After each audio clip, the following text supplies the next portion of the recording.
will give us some opening remarks. Thank you. Thank you, Christina, and Iberdrola colleagues, Miguel, Gonzalez. Thank you very much for partnering with us on this. My name is Tina Morney. I'm the Director of Policy at the International Organization of Employers. For those who are not aware of us, we're the Secretariat of the Employers Group at the ILO. We have ILO colleagues here also. We're one of the 3 constituencies, and when there's an international labor standard, we influence labor and social issues, and the ILO in return provides guidance to member states at the national level. So we represent the voice of business at the UN, at the ILO, G7, G20, and the OECD. And we're mandated on labor and social issues, and we represent the interests of more than 50 million companies in more than 140 countries, not just large enterprises, but also micro, small, medium enterprises.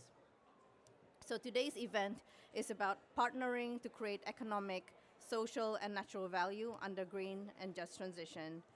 I would like to, we will have a wonderful lineup of speakers today sharing their best practice, as Christina mentioned. I would like to touch a little bit about collaboration, about partnerships and alliances. Business understand the added value of partnerships and alliances, but when it comes to a just transition, it becomes a necessity. We need to work together towards a common goal. We need to pull our resources together. We need to join forces, and we need to be vocal when it comes to promoting a just transition. This one voice really helps in our advocacy work on what works and what doesn't work. So, and it's not just about working with like-minded organizations, but it's also partnering with unconventional partners like international organizations, the UN, NGOs, civil society, academy, what Christina mentioned. So networking creates opportunities. And for the IOE, the priority really lies in promoting green skills. That's linked to employment. We need to promote a culture of lifelong learning. We need to minimize the job losses in between during the transition. Of course, in totality, the data tells us there are more jobs created than job losses, but what do we do in the meantime? So we need to have that dialogue, and we need to work together to public-private partnerships and social dialogue, so that especially small, medium enterprises are not at risk. As you know, micro, small, medium enterprises make up the majority of the economies, not just in developing nations, but also in developing economies. In some countries, more than 80%, in some countries, more than 90%. So we need to create this enabling environment for business to grow and thrive and innovate. So I'll stop here. It's the one word that resonates with me when it comes to just transition is all about, at the end of the day, about inclusion. So the IOE is very pleased and honored to be on this journey with Iberdrola. On this journey, we look forward to working together closely. So wishing you a nice event. Thank you very much. Thank you.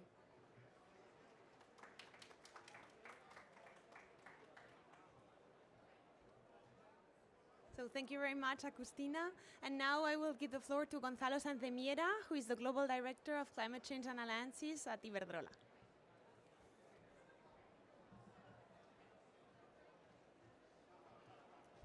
Okay, good morning to all of us. It's a real pleasure to be here today in this, I think, extremely interesting session. I would like to share with you 7 points. The first is that we are seeing a technological revolution of green solutions. And as a result, today, for instance, renewables are the cheapest way to produce electricity all around the world. But this is also happening with batteries, with electric cars, with green hydrogen.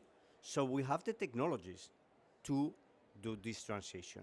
And at the same time, we are seeing that for every brown job that is lost in this transition, we can create 2 green jobs.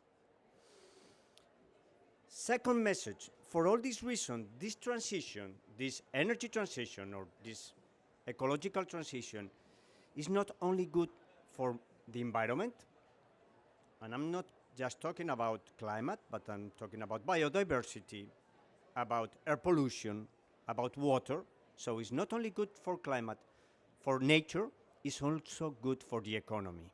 We are talking here about competitiveness. We are talking here about an industrial revolution We are talking here about jobs.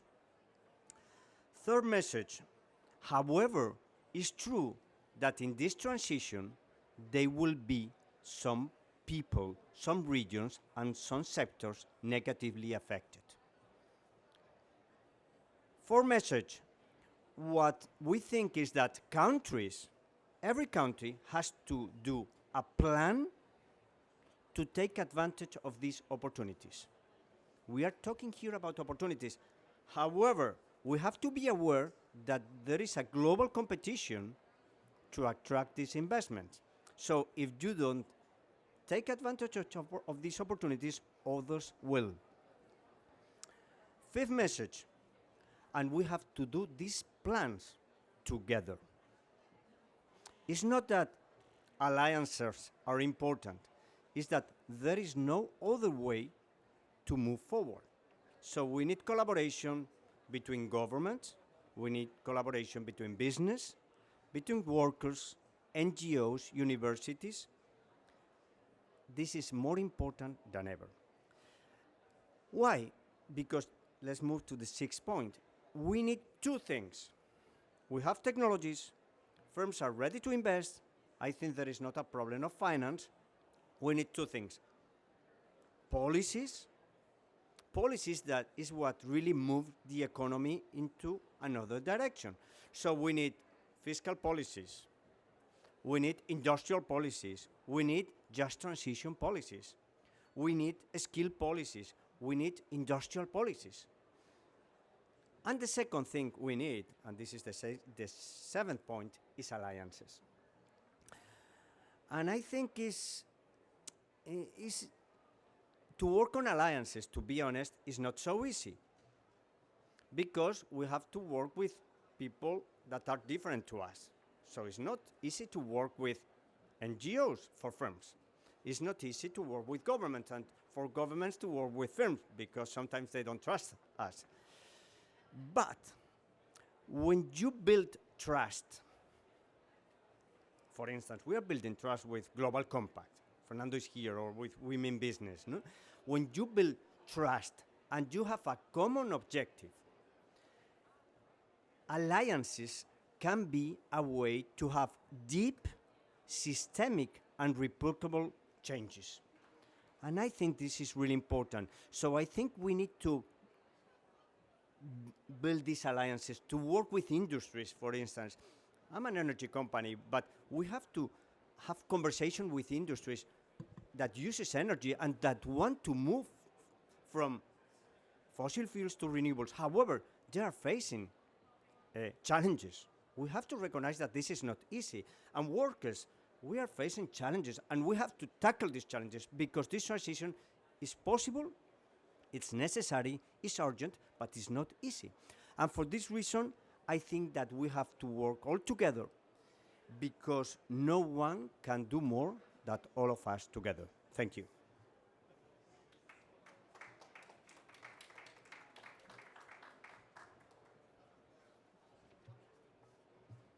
Thank you very much, Gonzalo, and thank you very much for your enthusiasm. So now we will start the first panel on the key role of enhancing public and private collaboration to create value for all actors, for all stakeholders, in order to achieve the green and just transition. So first of all, we will hear from ILO, but we will also hear from the International Organization of Employers. So I will ask you please to sit here. And Ituk will also be with us, but she will just arrive in some minutes. So we will wait for her.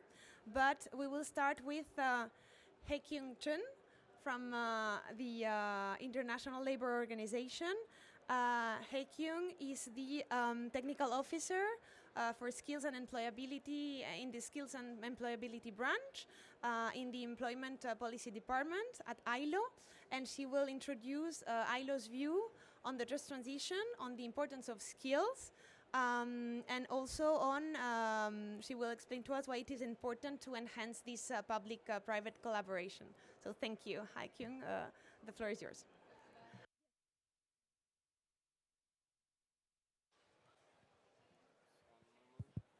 Can you hear me? Yes? Is it clear? Loud and clear? Thank you so much, Christina, and for inviting ILO for this very important discussion and very powerful introduction by the speakers in the plenary. Um, for ILO, just transition, just to start with the notion of just transition, maybe we all know, but it's about maximizing the economic and social outcomes from the climate policies, but at the same time minimizing the impact, the negative impact, and managing it carefully. So in 2015, the ILO's tripartite constituents adopted the Just Transition Guideline towards environmentally sustainable economies and societies for all, which gives a guidance and framework on how we can address climate and environmental challenges in a way we advance social justice and promoting decent work opportunities for all. Of course, I would have to say that all countries have a different just transition pathway, even different sectors, even different company levels. So there isn't one size fits all approach and solution. But there are some key principles and key steps that can be taken, and that's what the guideline highlights about. That the key principle should be that any policy making, as mentioned by Gonzala, that it has to be based on social dialogue, bringing the partners not at the implementation level, bringing social partners, governments, and also broader stakeholders from the designing planning of the policies. That is the key. It should not come as an afterthought, which is often the case. So this is really a point that the Just Transition Guideline make a point. Another important aspect on just transition is the key policy area. Already the speakers have well mentioned about the key policy areas: macroeconomic policies, sectoral policies, enterprise policies, skills policies, active labor market policies, social protection coverage are the key policy area that can ensure a just transition when it comes to policy area. And this transition will bring something that is very valuable, that is very much needed for many people, as mentioned, the jobs. It's the key. It'll give great opportunities for, especially for many young people who are struggling after the high and education that they spend so much time on learning, but there isn't enough job to enter into. So this is the opportunity that we have to see. But to do that, we need to support the enterprises to develop, to decarbonize. We also need companies to create jobs. Jobs should be available. And we also need to skill the workforce to be able to tap into those opportunities that are available, that will come. We have to anticipate. We use this word a lot, anticipation, that we have to anticipate what are the skills that will be needed in the green jobs. But at the same time, there's a challenge, as already well mentioned, that there will be jobs that will be at loss. And a lot of MSMEs will be the ones also to be hit by the climate crisis and the transition. So we need also explicit initiative, schemes, incentive for the companies to support, and also for the workers for reskilling and upskilling, so that those workers who are at risk of losing jobs can make a smooth transition from declining to growing sectors. And that should be also accompanied by social protection, active labor market measures, career guidances. So this is an opportunity that we can turn into from challenges. Another important aspect I would like to highlight is gender issue. In the context of just transition, gender issue is very important. Our global research shows that all the jobs that will be created, women will get only a fraction of it, unless our targeted measures are taken for women to take up training and the jobs. We need to invest on training the women with the targeted measures. We need to give them support to access those green jobs that will be available in the labor market. Another opportunity that I see in the just transition is, of course, also policy coherence, coordination between environment, energy, skills, employment, industrial skills policies. We often see, when we go to workshop in different countries, we often see that ministries don't talk to each other. There's a silos. One ministry is doing one thing, the others don't know. I'm not trying to pinpoint one country, but that's the reality. So we need to enhance policy coherence. And I see there's a great opportunity next year the NDC revision, it's a chance to bring all the stakeholders together for revising the NDC. And our preliminary result on looking at the NDC, how it reflects just transition, only 1/3 of it make an explicit mention about just transition. And less than 20% mention about social dialogue. So it's an alarming message, but at the same time, I think it's a good sign to start with, and we have to build on it. And to revise those NDCs and reflect just transition and all that key policy areas, as mentioned, we need to work together, brainstorm together, bring different aspects together to the one table. Often in the climate negotiations and agenda, it's usually the Ministry of Environment leading. Often Ministry of Employment or Labor are not part of it. So this is silo, we have to break it when it comes to designing the NDCs.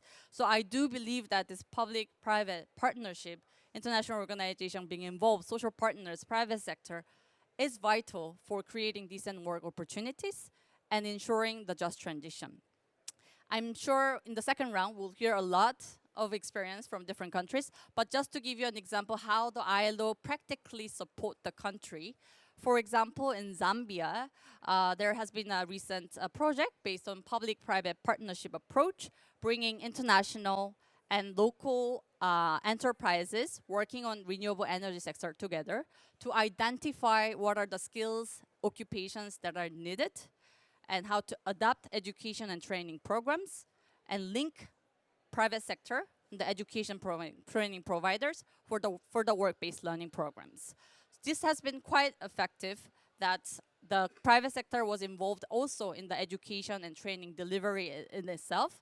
And also it informed what is going on and what are the demand in the labor market when it comes to the renewable energy sector in Zambia. And we targeted a center of excellence since it has a multiplier effect in the region and in the country. So this is an example how we work together with public and private. And also we have a Green Job for Youth pack, which Iberdrola is part of it, that was launched at COP27 in Sharm el-Sheikh, bringing UNEP and UNICEF together. Also, the PPP is part of embedded in this youth project. Our focus is on green jobs, employment, education and skills, and also empowering the youth. And I think this is also a great opportunity to collaborate, that there is a fora. And I would like to kind of end by saying, I'm from South Korea originally, and in our proverb, there's a proverb saying, if I go alone, I can go very fast. If I go together, we may go slow, but we can go further. So I would like to end with this point. Thanks. Indeed, thank you very much. So you mentioned, of course, the importance of skills and precisely the opportunities that, in terms of jobs, the transition opens, especially for youth. So I think, and you mentioned as well that companies need to create jobs, and I think it's the perfect bridge to go to Robert Marinkovic, who is advisor at the IOE. Thank you, first of all, for hosting us and for all the work and the collaboration. Please, Robert, tell us what's the view of IOE on the just transition, what are the opportunities that you see, and what do you think it is important to collaborate and to work together to go farther, as Hae-Kyung just said. Thanks. Yeah, thank you. Thank you so much, Christina. Thank you for the question and for inviting me for this event, and also for working together, like you say. I think it's great to have companies like Iberdrola who engage on these issues and demonstrate leadership. I think there's a lot of insights and experiences we can learn from companies like Iberdrola and build on that to scale up. Just quickly, perhaps on the ILO, there's one initiative in particular from the ILO that I like, which it used to be called the ILO Lab, and it's based on market systems development, which is a pretty interesting approach to kind of figuring out challenges at the project level. They have lots of interesting examples around just transition as well. And yeah, it's unfortunate our colleague from the ITUC was not able to join today. I would have loved to hear some insights from them as well, because she will arrive late, but she will. Okay. She's coming. Okay, that's good to know, yeah. Because the workers' side and the ITUC have also been very involved in these issues. And I'm also glad to see here Global Compact and We Mean Business Coalition, and they're also quite involved in all of these issues, and we've worked together before. I just came back from the negotiation session actually here at COP, which is still ongoing. They've been going into a little bit of overtime, but they're supposed to wrap up the kind of draft decision for the Just Transition work program. I think, we've heard a lot of positive things, and this kind of positive narrative has developed quite a lot over the previous years, but I would like to just spend a couple of minutes on some of the challenges. And I think, here we can see at this conference the political context and the negotiations between the countries. It can be quite challenging, and there's many different views on what is a just transition and what should be the priorities. And right now there's a risk that there won't be any agreement on the text for the Just Transition work program, which is interesting to see, and it can be worrying. But I think we should keep in mind that, in a sense, the cat is out of the box, if I may say, and even if some countries may not agree on the official negotiations, we have many things happening and many trends already growing from the private sector side, from different international organizations. So I think, that should be also encouraging in that sense. But like I said, I think the next steps are really to scale up, and policies are definitely a part of that. Yesterday I was at a very interesting discussion around industrial policies and how green industry needs, supportive frameworks to grow further. The main point was that, according to this speaker, beyond renewable energy, green industries like green steel and green aluminium and others still have a price premium, and so they're usually a bit more expensive than conventional options. So we need different types of policies that can compensate a little bit for that to stimulate also the demand side, because in many countries of the world, I think we still have a bit of a lack of these incentivizing policy frameworks. And one thing that the private sector can get help with is this type of policy that can help bridge this gap. And I think we need more international collaboration at the end of the day. And perhaps, the renewable energy industry can be a good example in this because it has grown so rapidly and it has developed globally. And also in the sense of, international partnerships, because I think many countries see the green transition and green industries as an opportunity. They all want to grow their own green industries, but to be realistic, we're in a competitive environment globally, and I think there is a risk that not every country may end up being a winner or a leader in particular green industry sectors, right? And we can also see this on the political level. There is some fear and there is some apprehension around global trade, for example, in different types of products. So I think we have to think about these challenges and think about the risks that may slow us down because of kind of fears and lack of understanding and communication and collaboration. So I think it's very important also, for example, when it comes to migration, right? When we were talking about just transition, I think the migration element is very important because, as we said, there will be some mismatches between the jobs lost and the jobs created. Often those mismatches can be location-based and time-based. So I think we really have to plan carefully and engage with the relevant stakeholders to make sure that, first of all, we have the necessary skills, like was mentioned, but also that those skills and people can flow in an orderly way from the places to the places where they're needed, and also that the places that are potentially losing jobs are not just abandoned and lost. Another interesting remark I heard yesterday at a roundtable I was in was exactly this. It was learning from past mistakes. Transitioning and industrial transitions are not a brand new development, right? We've had previous transitions, and the specific example that was brought up was the UK in the 1980s, for example, as a lesson to learn from. So I think coming from, for example, coal production, but also manufacturing in some countries, there are lots of lessons to be learned. I think we don't have a lack of solutions, and like Gonzalo also mentioned, I think when it comes to financing, when it comes to ambition and willingness, we have those. We just need to find them and amplify them, and really work on those lessons learned and implement the solutions that we know can work, and really make sure that we don't repeat some of the mistakes we've done before. So yeah, perhaps I'll stop there for now. I think, for us as IOE, it's very important that we bring these conversations to COP. I'm very glad to hear that green skills and just transition are much more present since a couple of years. And I'm really looking forward to working more on these issues with partners like the ILO and the Global Compact and Iberdrola and other business groups like the Women Business Coalition. Thank you. Thank you very much, Robert. So, well, indeed, we have ITUC as well in this panel, the International Trade Union Confederation, but the person has just finished another panel and she will run. So, I don't know, we can do two things. I don't know if there is, she's here. Okay, so then perfect. Hi, Diana. So Diana Junquera, I will introduce her. Well, first of all, thank you for coming running. Please have a seat here. Sorry. No, thanks. Thank you. So, well, Okay. just breathe. No, I will introduce her. So Diana Junquera has a long track record on working on just transition.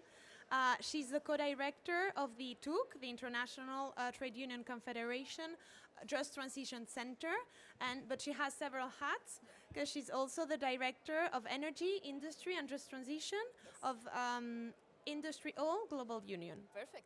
Perfect. So, well, Diana, we had the opening, and then Hekyung from ILO and Robert from the International Organization of Employers just gave us some words. So, despite of the challenges and despite that it's not easy to achieve a work transition, there are many opportunities.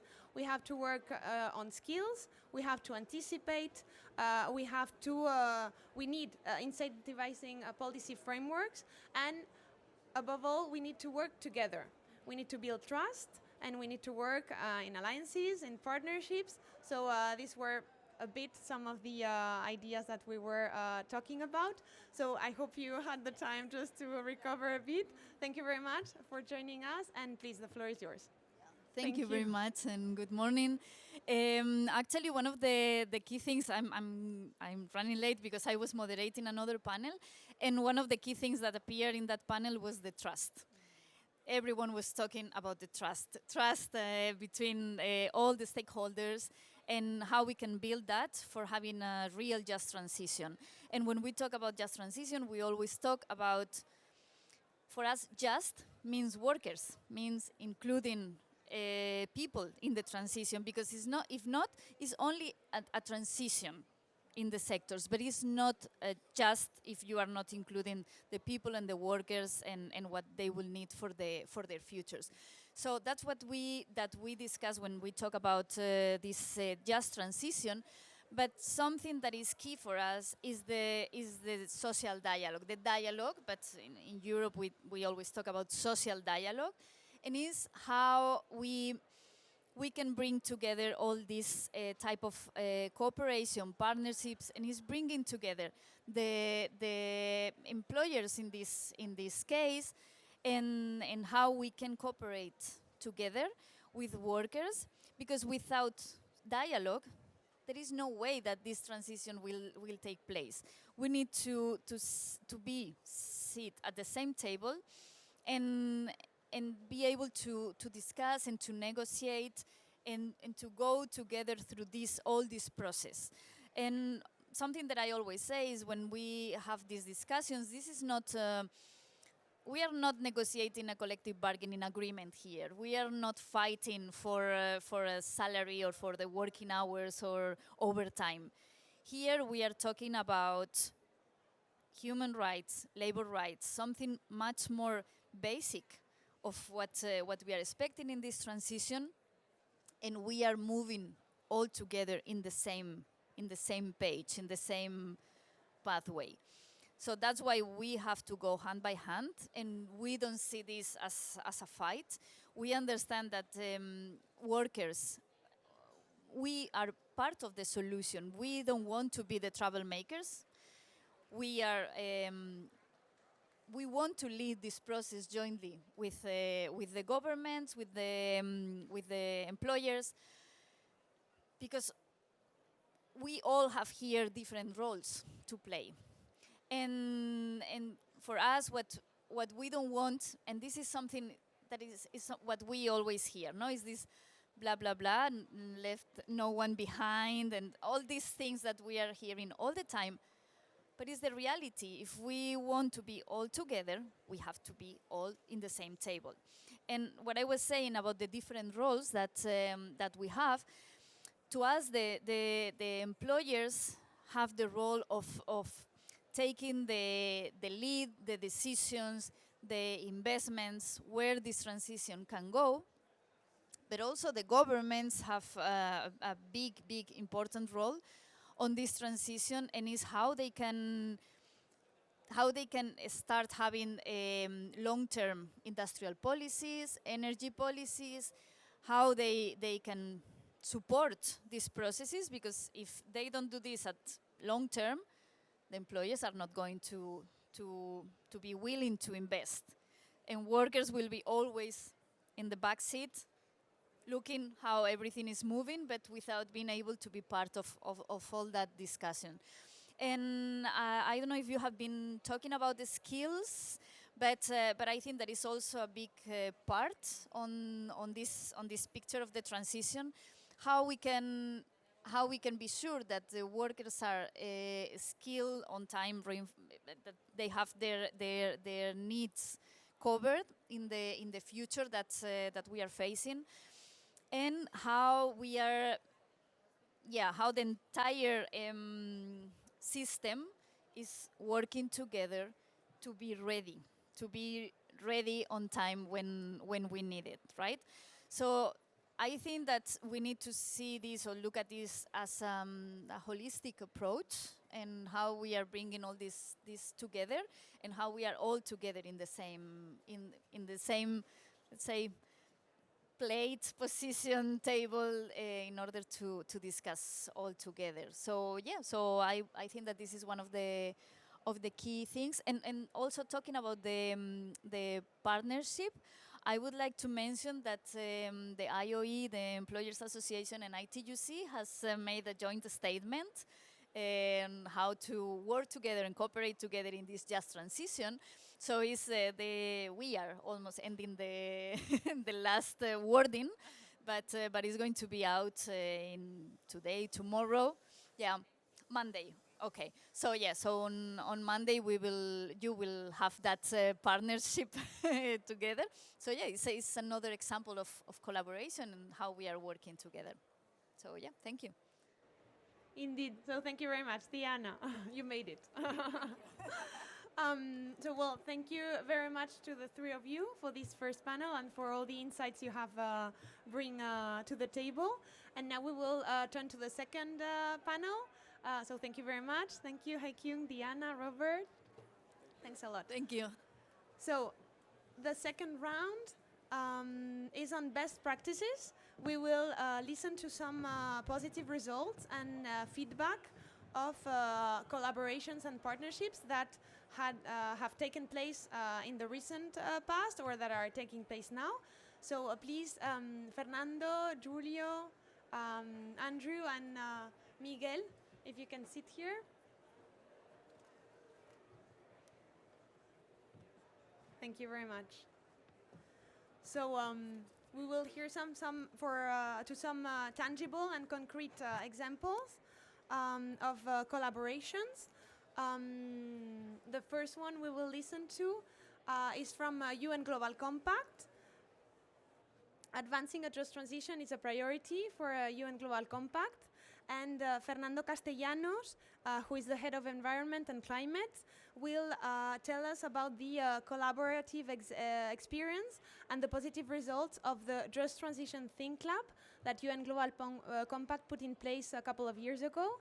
So please, Fernando, thank you very much for being here, and please tell us about your views and about the Just Transition Think Lab. Thank you. Thank you very much, Christina. Yes. So I'm with the UN Global Compact, where we have over 20,000 companies participating in the compact. A couple of years ago, we had a thought leadership group, which in the Global Compact we call them Think Labs. We had this Think Lab on just transition, where we collaborated closely with ILO, with ITUC, with IOE, and had a number of companies joining this Think Lab to exchange views and produce a series of briefs on just transition. So we had companies such as Iberdrola, Mahindra, so a variety of companies across sectors and geographies. And where one of the key aspects coming out of the discussion between these companies was that just transition is about fairness, equity, and inclusivity, similar to what was said in the previous panel. It is really about having the dialogue between the workers, the employers, governments, multi-stakeholder dialogue, and we saw some examples that we put as case studies in some of our briefs, how companies engage in reskilling or upskilling workers in their workforce, knowing that this is required to support a just energy transition. One key aspect that we saw also from the Think Lab is that finance is key, and as companies work with their workers, with governments, looking at the financial aspect, how much they have to put to address aspects from planning, strategy, the capacity building, sort of what is necessary at the company level, and what policies are needed so that they can have the incentives to support the workers. It is part of this dialogue that needs to happen between businesses and policymakers to have those incentives that will benefit the workers and the communities where the companies operate, not only where they are headquartered, but where they operate, but also where their supply chains operate, so that the company sees how it fits into a universe. And we've seen some examples such as Iberdrola that has a presence in many countries and works together with the governments and with populations where they operate. So we see that policies that may not be directly seen as climate policies or directly labor policies, but affect the just transition, are important for having a dialogue to address these policies. And it's sort of interesting to see the quotes that the IOE has here, how we still need more green jobs. We still need to work a lot. We're far from that. And it is necessary for businesses to work with governments, to work with academia, to develop those skills. They don't come overnight. It is not a given that a company, because it's big or has a very high revenue, that they know how to do or what to do exactly. So it's important to engage with them actively and encourage them to work harder to address these issues. I see Christina has just left, but yeah. Sorry. Yeah. No, so just the aspect of dialogue and capacity building and addressing the needs of the local communities across the value chains is a critical element that businesses need to look into. Thank you. Thank you very much, Fernando. And I know you have to leave earlier, so I thank you now. I seize the opportunity for being here and for bringing us the example of the Just Transition Think Lab and what UN Global Compact is doing to undertake this transition. So now I will turn to Miguel Muñoz, who is the head of climate policies and alliances at Iberdrola. Miguel is a very recognized climate advocate, and he will today showcase the example of the alliance that Iberdrola has with UNICEF to promote green training and green jobs among vulnerable youth.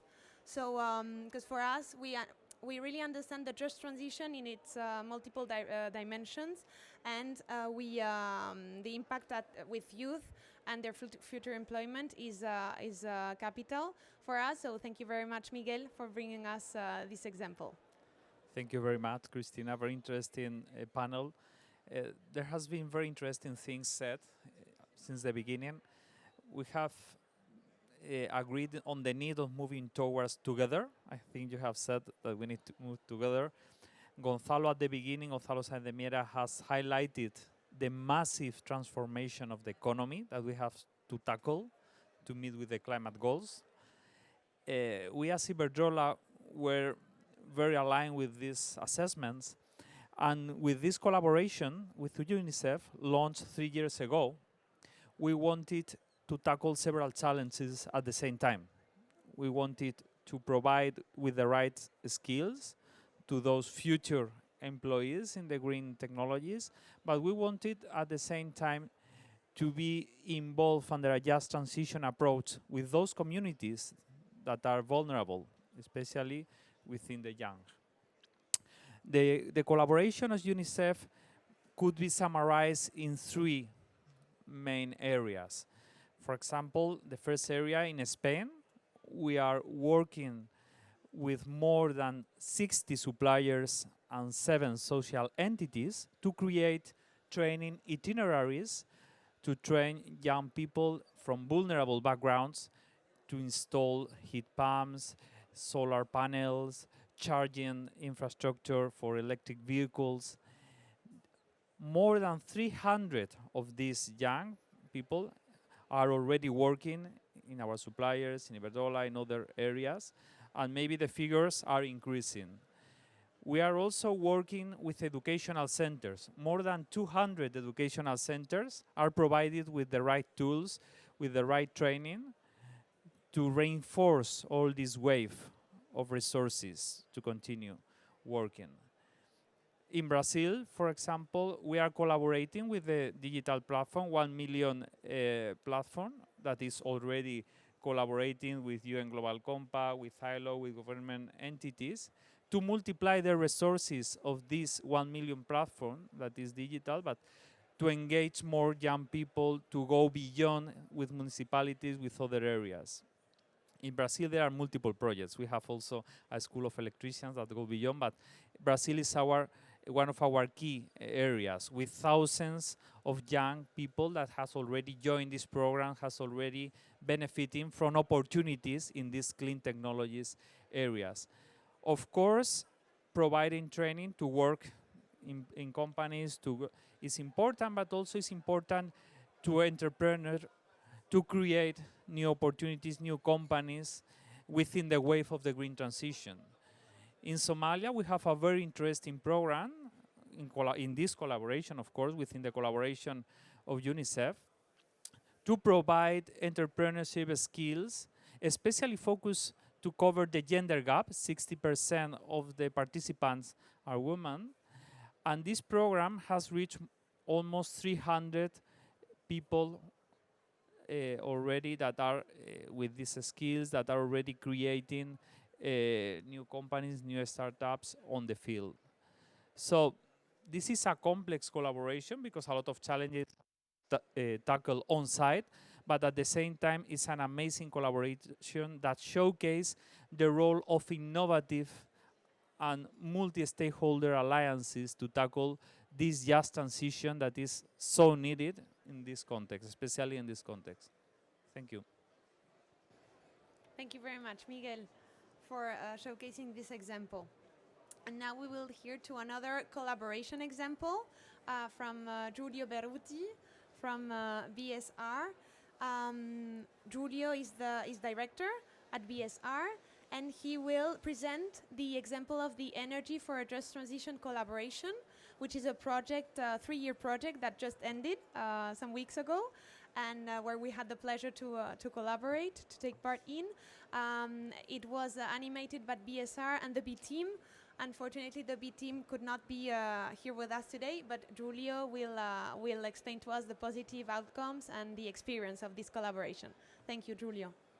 Thank you very much, Christina, and it's a pleasure being here. Thanks for the invite and to talk about this collaboration, which is a great example, I think, of what collaboration means across companies and other stakeholders on this topic. Just maybe very quickly, because you might not know BSR, but we are a non-profit business network and consultancy. We are part of the Women Business Coalition, talking about collaboration. So we are collaborative by nature, I would say. And part of what we do really is running collaborative groups of companies to companies and other stakeholders to tackle global sustainability challenges on climate, human rights, just transition, and nature. As Christina said, the Energy for a Just Transition Collaborative was a 3-year program that we set up together with and 7 or 8 others across utility space. Yes. Is that all right like this? Good. Yeah, that is good. It has been a 3-year program with the overall idea is all companies within the program are had objectives and are looking forward to understand what the just transition means for them, how to implement it, the just transition in their operations, in their value chains, and with the communities and stakeholders that they work with. And so the collaboration was really an opportunity to provide this collective space for peer sharing and peer learning, joint learning to bring things back to your organization and implement a just transition. And the way it worked was really to build around not only BSR and the B team, bringing together the companies and the expertise that comes from the companies and came from us, but also involving other experts from the some of which are in the room today as well, but external experts that work on just transition to really co-create. I think co-creation was talked about a lot today and is a key principle to us and to the collaborative as well. Co-create the solution and co-create what just transition means in a company setting. The other aspect which I think is very important of how we set up the collaborative is it was a learning space for the participants, but we all know that a group of 7 or 8 companies will not achieve it overall just transition just on their own. And so there was an element of sharing externally as well, the learnings of what we jointly developed.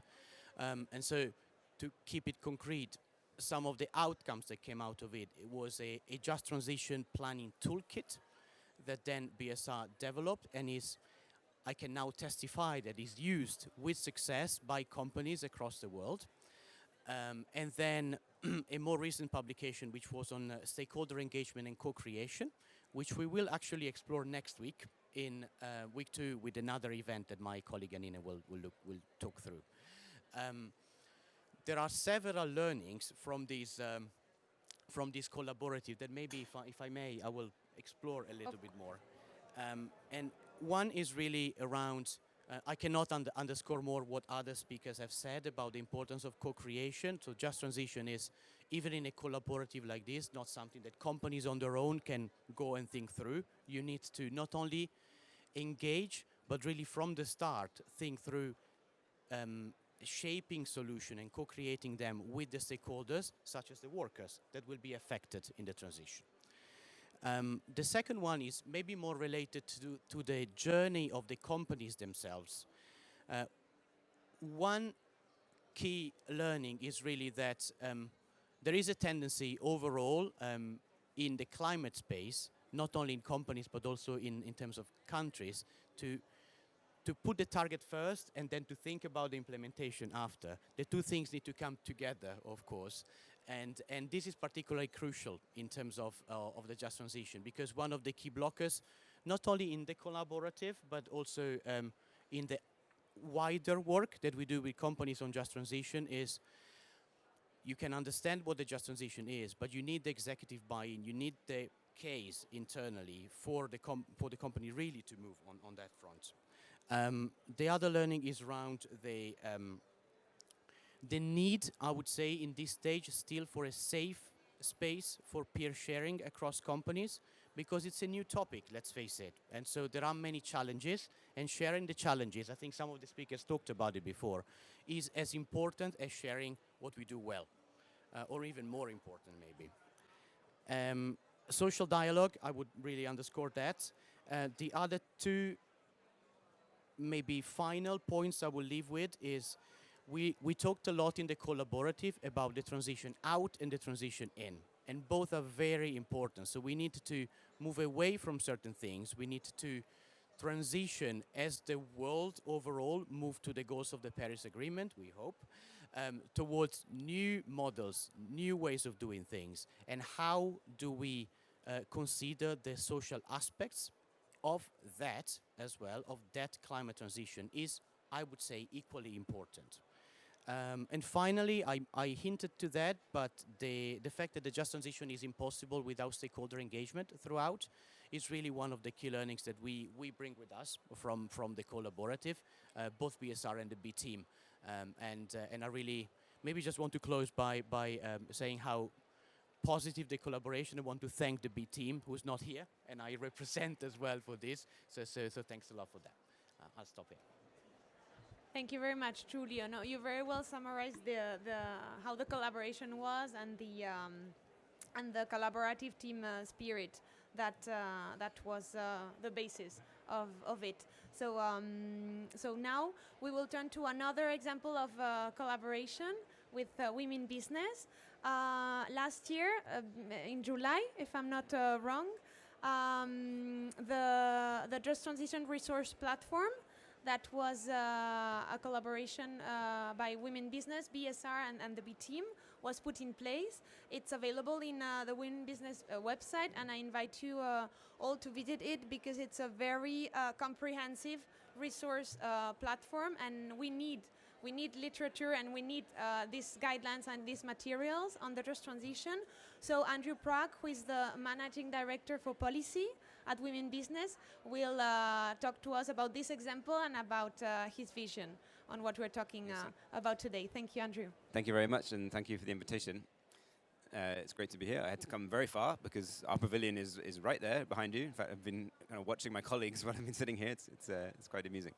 But yes, so, I mean, I'll follow on very directly from what Giulio was talking about, because the work that we've been doing for this Just Transition Resource very closely with BSR and also the B team.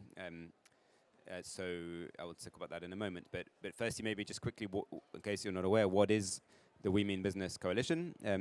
We are a group of progressive business organizations that were founded 10 years ago to really bring the progressive voice of business into policymaking, including at the UN COPs and G20 and G7 and in capitals.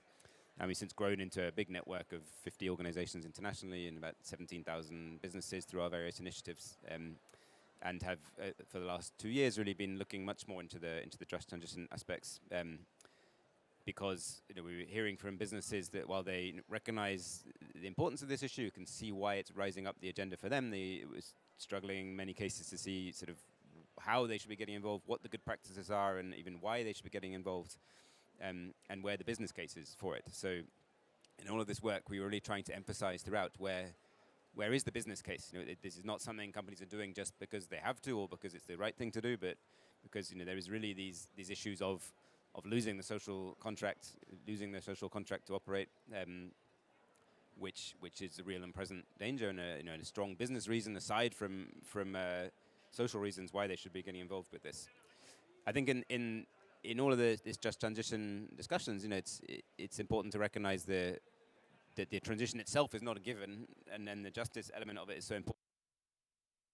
From a business, there's a kind of double jeopardy that, if you don't engage in any transition at all, then you're in severe risk of losing this kind of social license to operate. But then if you do start transitioning and don't include enough of the justice and equity aspects, then that is also a way to lose the social contracts. These things really have to be seen together very, very closely. I think all of us, beyond the business side of things, have to, really be thinking about the perception of justice in this transition.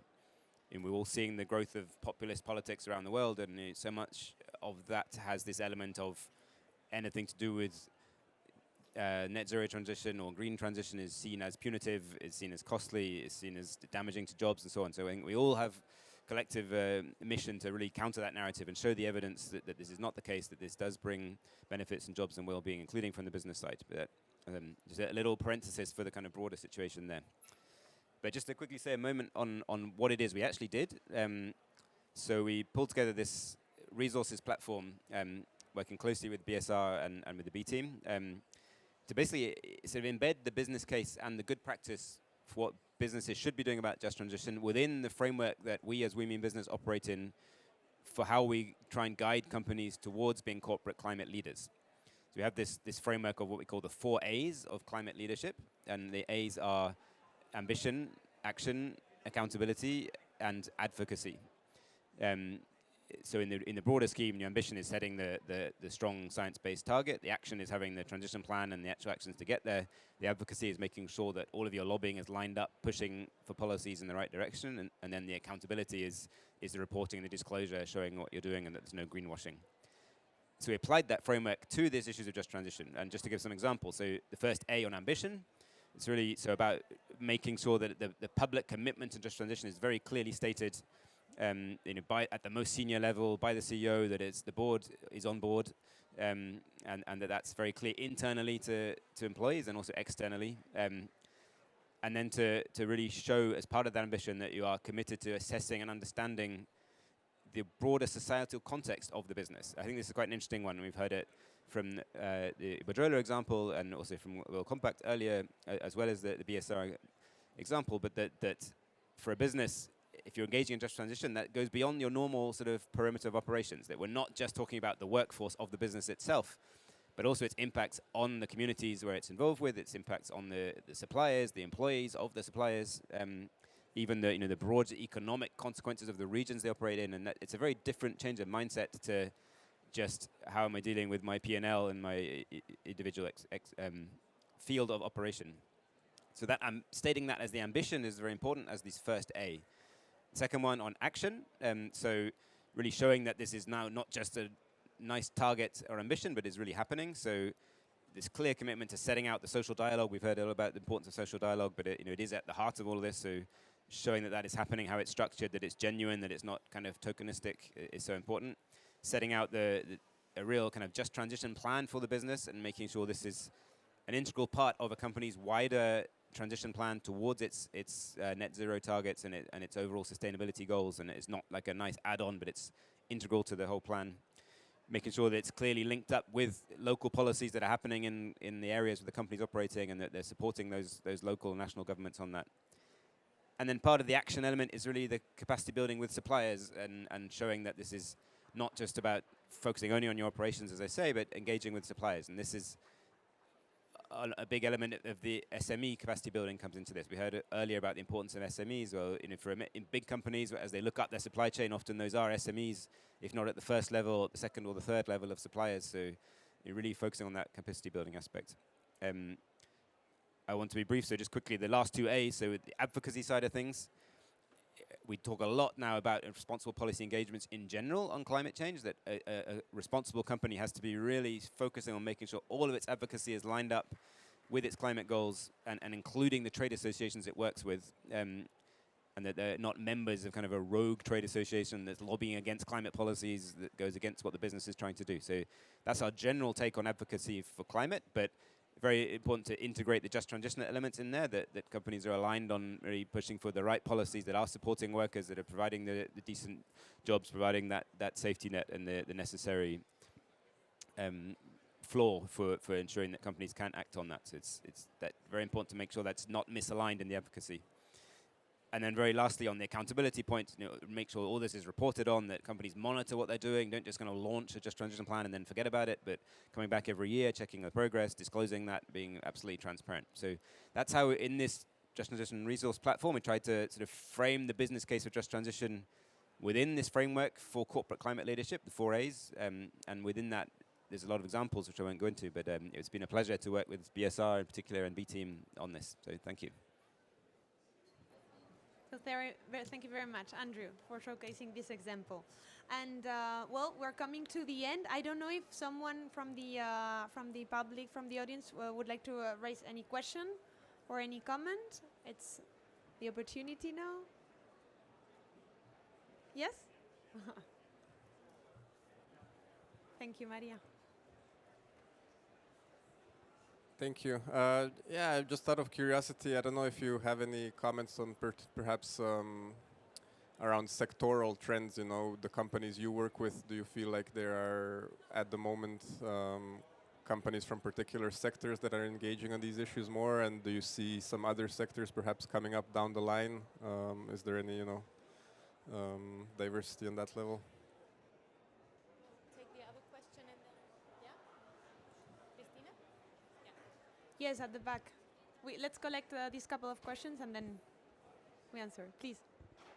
So much. Thank you so much. So this is Edward Sisa from Malawi, southern part of Africa. Can you talk a bit louder or closer to the micro because we cannot hear you well? Sorry. Hello. I'm loud now? Wow, thanks. So I was saying that this is Edward from Malawi, southern part of Africa. I'm an agripreneur, and I really like the conversation that we're having here.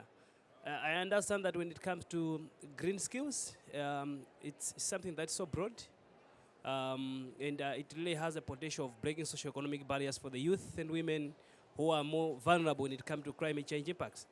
So I just wanted to learn if maybe you also work in agriculture sector, whereby we talk of the green skills. We also incorporate the issue of agroecology and also maybe issues to do with maybe organic fertilizer productions, just to enhance youth and women engagement in agricultural activities. So I just wanted to learn if maybe you also work with some of the stakeholders and also the partners in the agriculture sector as one of the components within the green skills green space. Thank you. Thank you. So I think maybe the first question, Andrew, Julio, would you? Yeah, sure. Thanks for the questions. I'll go first and feel free to compliment.